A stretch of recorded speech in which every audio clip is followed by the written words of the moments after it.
It's time for the 1430 Connection on 1430 WNAV and 99.9 FM, spotlighting news, newsmakers, and important community issues. Now, with this week's edition of the 1430 Connection, here is WNAV news anchor Donna Cole. Welcome to the 1430 Connection. I'm Donna Cole. In the studio with me today is Phil Hager. He is Anne Arundel County's newest planning and zoning officer. And thank you for joining me today, Phil. I appreciate it. Thanks very much, Donna. I'm happy to have this opportunity. So tell me, how long have you been in the position?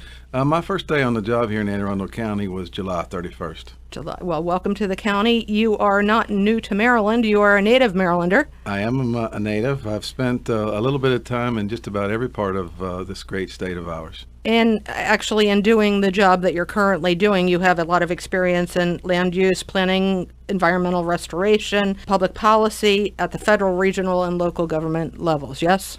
Exactly true. I feel very fortunate to have had a tremendous opportunity to have a lot of different opportunities professionally in getting to the point where I am right now. All of those things, I think, help to serve to make me a good fit for here in Anne Arundel County. I'm originally from the western end of the state, but I've worked in Allegheny, Prince George's, Worcester, and I've also done a lot of work on an intergovernmental basis, and I was with the Army Corps of Engineers for a while, and I've also had an opportunity to work in the private sector. So it's a pretty diverse background, but then again, the job that I'm managing is pretty diverse, so it's a good fit. Good, I'd say so. As we grow as a country and get older as a country, our land is dwindling and open space is dwindling, and it's a delicate balance your job requires between maintaining open space and allowing development, which does need to happen to keep our economic engines running, right? It's a delicate balance, and sometimes you wear ballet slippers, and sometimes you wear tap shoes, and sometimes you need some steel-toed boots. Okay, so speaking of which, we're getting ready to go back into, or we are in the midst of going back into, updating our general development plan, yes? Very true. Tell me what a general development plan is. Different counties throughout the state of Maryland call it different things. In Anne Arundel, we call it the General Development Plan, or the GDP. The important thing is, though, that the GDP is in fact a comprehensive plan. As such, it's the county's county-wide comprehensive plan, and it's comprehensive because it's made up of a number of different interrelated disciplines. Plan for?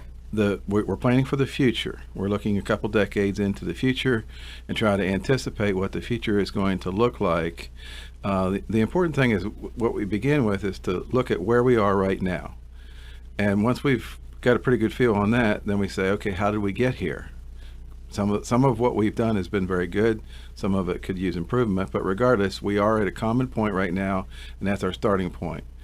And this, to go back, the GDP is looking solely at, it's a roadmap for land use, yes? It is. It looks at all the disciplines that make it comprehensive, include natural resource issues, land use, transportation, economic viability, public facilities, recreation, agriculture, intergovernmental coordination, just to name a few of the different things. Each one of those components would become an element of our plan or a chapter, and each one of them can stand on their own as a separate document, but together they provide for a roadmap that we hope will consider all things. It's sort of a holistic approach to looking at the future. Once we've identified where we are, and then we get a common vision about where it is we want to be, then we can focus on the difference between where we are and where we want to be, and that forms the basis of the recommendations of our plan. And how long have these GDPs been done in the county? Since we first began planning in Anne Arundel County in the 1950s. You've seen mistakes made. Have you reviewed all of them since you've? I have to be honest and say that no, I've not had an opportunity yet to review everything about that, and I do want to do that. But fortunately, we have a phenomenal staff who has been working here for quite some time, and who are well schooled and well able to be working on these things. But as we move forward, I'm in a great opportunity because I'm learning about things at the same time as we're attempting to do our outreach activities to the public, which includes an educational component. Right, as well. And we'll definitely get into that. The public is a large part of this. How many people would you say you're looking for in the end, once this GDP is done, to have their hands on it? Is it thousands? It could very well be thousands. And that's because of the public input. Yes. And we have tools today that we did not have at the beginning of my career. The ability to do these outreach activities was extremely limited, but the power of the web and electronic participation opportunities and things like that really do make it possible for thousands of people to participate in one way or another. All right, when is the GDP due to be done? Under state law, we are required to review and update these plans every decade. The county executive Shu believes that we should do it more frequently, and legislation was recently adopted here in Anne Arundel County making it an 8-year process. I think one of the things that's not very well understood is that the plan is not the production of a document, but rather a process. Once you have the plan, if you just put it on the shelf and it stays there or it becomes a doorstop, it has absolutely no use whatsoever as something to guide the future of the county. You have to implement the document, you have to continuously review it, you have to be continually identifying where you are with regards to that document. There'll be some specific recommendations, some of which will be implemented immediately after the adoption of the plan through the comprehensive rezoning, but some of the things will also call for the establishment of task force, perhaps, or special studies, or additional legislative pursuits on particular issues.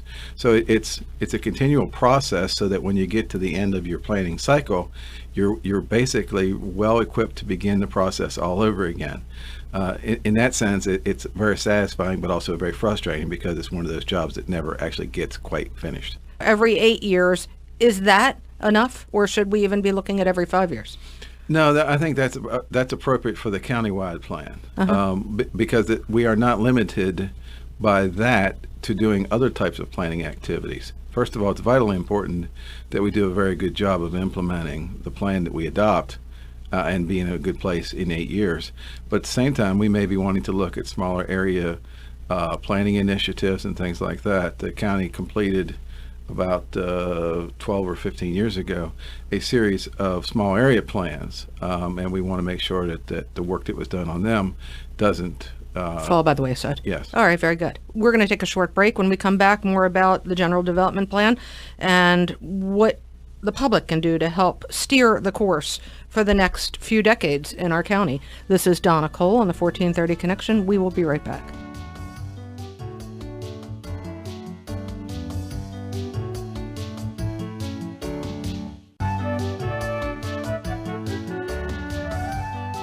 Welcome back to the 1430 Connection. I'm Donna Cole. In the studio with me today is the Planning and Zoning Officer for Anne Arundel County, Phil Hager. We are talking about the General Development Plan. It was updated every 10 years. Steve Shu, our county executive, felt it should be more often than that, so we're now looking at every 8 years.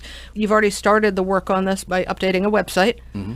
And you've already had the first of several public input meetings. Yep. The website is aacounty.org/plan 2040. 2040 is our planning horizon that we're utilizing for this plan. The idea being that we're looking into what Anne Arundel County's needs are going to be in the year 2040. What's the ETA for the date of completion on this newest GDP? December of 19. December 2019. How can the public help with this? We've already had the first of several public input meetings, and I'm going to go over some dates for the next one. Does the public really matter when it comes to the GDP? The role of the public cannot be overstated. It's absolutely imperative. First of all, there's a state requirement in the land use article that there be public engagement, but that is very vague and doesn't really say what that needs to be. But if you don't have a robust public engagement process, you're not going to have the necessary buy-in that you need to have for something of this nature. So it's critically important that we have that. Otherwise, we could be in a position of repeating mistakes. We could fail to consider ideas that need to be on the table for addressing. So it's vitally important that we do that. So this is every area of the county. This is the roadmap for what will happen from this point forward. If you do not like development in your backyard, come on out and say you do not like development in your backyard. If you do, if you see something already a problem, this is your time to share this, yes? Yeah, and of course, one of the things that happens is that usually when someone doesn't have something to say, they don't come to a public meeting. But it's not necessary that you come to a meeting expecting to have something to say. It may be a good opportunity for you to come and learn about some of the other things that are going on. And it may be that you'll discover that maybe there is something that you want to say, either in the form of a verbal comment, or maybe writing something down, or making some notes, or maybe it would turn into some type of engagement for you where you would correspond with us through our electronic media. And so we've already had one meeting. The next is Tuesday, October 17th from 6 to 8 p.m. That's being held at Broadneck High School cafeteria. If you can't make that one, Thursday, November 30th, 6 to 8 p.m. at Old Mill High School cafeteria. And then Monday, December 11th, 6 to 8 p.m. at Arundel High School cafeteria. And there's all sorts of information on the website. I looked at it already. You can put your email address in, get updates on the GDP, updates on when meetings are being held. What else, Phil?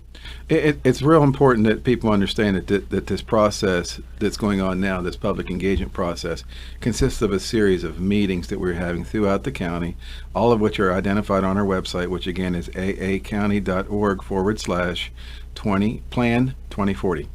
But that's not the only means by which people can participate in this process. Right now, we currently have a survey on our website that you can take, and you can certainly write us letters. But when we finish when we get into the future phases of this process, there will be other public engagement meetings. There will be other forums. The Planning Advisory Board has to hold meetings, which those are public. The County Council has to consider the plan, hold hearings.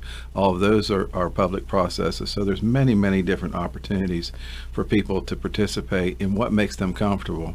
Not everybody wants to come and speak at a meeting. Not everybody wants to engage via electronic media.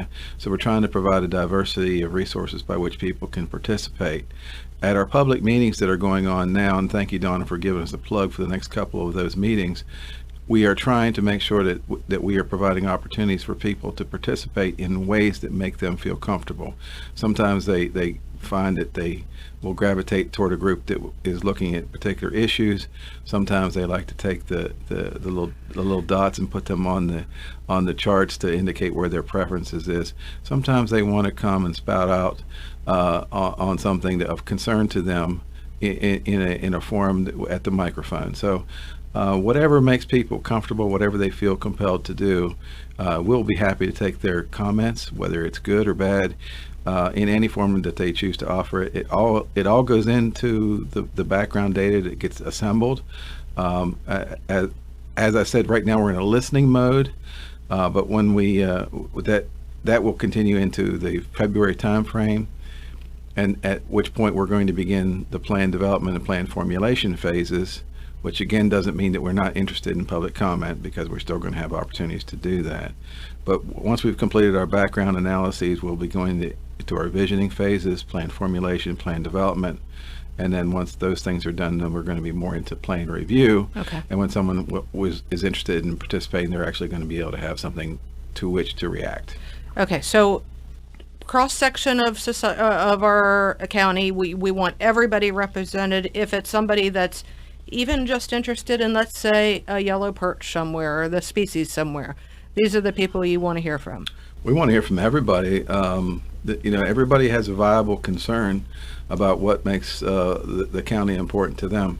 One of the things that we keep talking about that's such an important thing is people identify with Anne Arundel, whether they've lived here for their whole life, just a couple of months, whether they're multi-generational, but they like to think, I think, for the most part, of what makes Anne Arundel home. And so the concerns that they have, the things that they want to preserve about what they think makes Anne Arundel home to them, you want to know about important. It all. Yeah. Yes, and things that they would like to see that would make Anne Arundel better for the future, that's also important. Perfect. We're going to take another short break. When we come back, more about the general development plan and how critical it is that the county hears from our citizens in Anne Arundel County about it. This is Donna Cole in the 1430 Connection. We will be right back.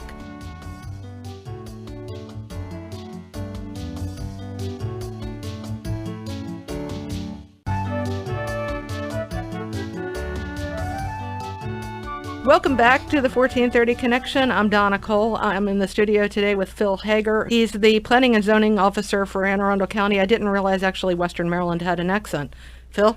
I didn't realize it either, but one of the things that is very true is that everybody comes from somewhere, and everybody has an accent, and to them, they sound normal, and everybody else has an accent. So I guess it's all where you come from. I kind of feel a little comfortable with a guy from Western Maryland, heading up this GDP in land use, because you're used to open space and black bears running around and bald eagles overhead. And, I don't think we've had many black bears in Anne Arundel County, but we want that. We want a nice place to be able to call home. It is important, and it's interesting. Maryland is a very interesting state, and it's often been referred to as America in miniature because it has so many different things. But Anne Arundel County is pretty diverse as well, and there's an awful lot of things about the county that are very, very well done and are very, very important. And I think that these are things that we need to focus on, making sure that we can preserve and encourage into the future. Business friendly, people friendly, and wildlife friendly. That to me is everything, right? Yeah, I think it's very interesting. The first thing that I saw when I moved into my new place here in Anne Arundel County is I happened to look up and there was a bald eagle flying overhead. I said, "Oh, I'm meant to be here. This is great." There you go. Okay, let's talk about a subject that might be related to this or might not, and I'm throwing this in and I'm catching you completely off guard, but I've heard this come up time and time again in recent history, and I don't know if the GDP is related to this or not in the counties. The FEMA flood maps seem to be a little outdated with regard to things like climate change, loss of trees, development. So people that are in areas that are now consistently being flooded, and we're hearing about these 100-year storms or 50-year storms that really aren't that, it's becoming a problem. Does the GDP play a part in this at all? It's not the primary focus of the GDP because FEMA flood maps that's a federal initiative. Right. But all these things are very important. And some people believe that global warming and climate change and sea level rise is absolutely true. Some people believe it's absolutely false. But I think the important thing is to focus on what is going on in certain places, regardless of whether you want to adopt a particular tagline with regards to how you see these activities. It's important that we be planning and adjusting for the future, because there's one thing we do know, and that is that change is the inevitable law of life, and we need to be adaptable to the changes that are taking place and make sure that we're in a position that we have the resources that we can adapt to the future. We do implement and oversee the critical area program, which is many of our shoreline areas fall into the jurisdiction of the critical area program, and that's a vitally important activity that can serve as a safeguard for the people as well as the environment. So that's very important. We do.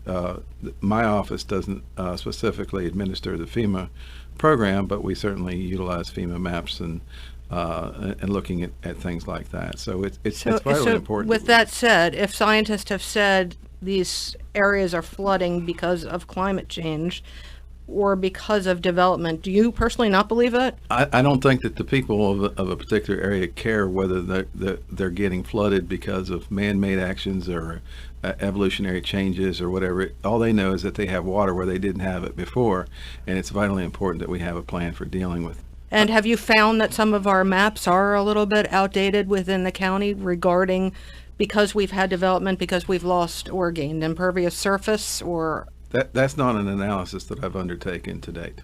For these dates coming up, this is for the General Development Plan. Please check out our website at aacounty.org/plan 2040. There's information on there that you can use for upcoming meetings, surveys that you can take, opportunities for you to become better educated on our issues and to take part in the development of this plan. Phil, what have I missed? I don't think you've missed anything. I think you've done a great job, and I really appreciate you giving us an opportunity to give a plug for our process.